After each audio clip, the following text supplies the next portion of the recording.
Many have expressed curiosity about the blanket that covered former President Jimmy Carter's legs during the tribute service for his late wife, Rosalynn Carter, in Atlanta on Tuesday.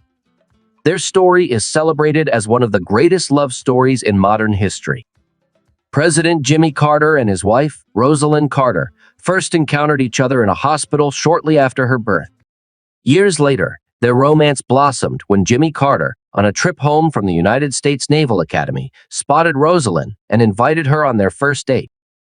This marked the inception of a long-distance relationship that ultimately led to marriage after Jimmy's graduation. Following several relocations during Carter's naval service, the couple returned to Plains to oversee the family's peanut business. Over time, Jimmy ventured into politics, eventually becoming the President of the United States. After Carter's re-election defeat in 1980, the couple returned to Plains and continued to champion their causes and humanitarian efforts through the Carter Center and their work with Habitat for Humanity. This enduring love story took center stage on Tuesday as the 99-year-old former president attended his wife's tribute service, despite being in hospice care since February.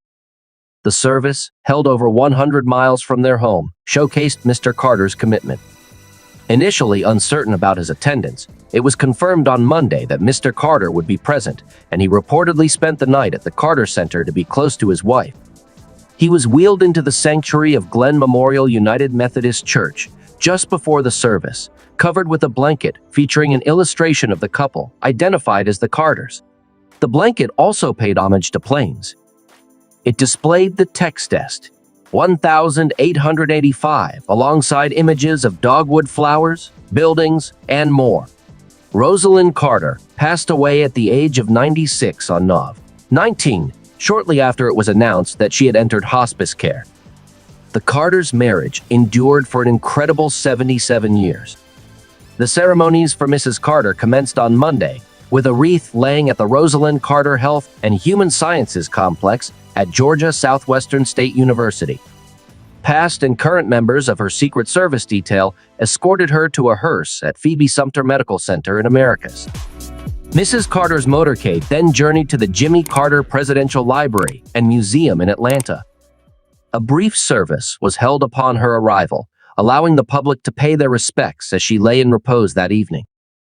The invite-only tribute service on Tuesday in Atlanta drew hundreds of attendees, including President Joe Biden and First Lady Dr. Jill Biden, former President Bill Clinton, and former Secretary of State for Hillary Clinton Kamala Harris, and Second Gentleman Doug Emhoff, former First Ladies Laura Bush, Michelle Obama, and Melania Trump, Georgia Gov. Brian Kemp and Marty Kemp, Senators John Ossoff and Raphael Warnock, Mayor Andre Dickens, and numerous other officials, family members, and friends.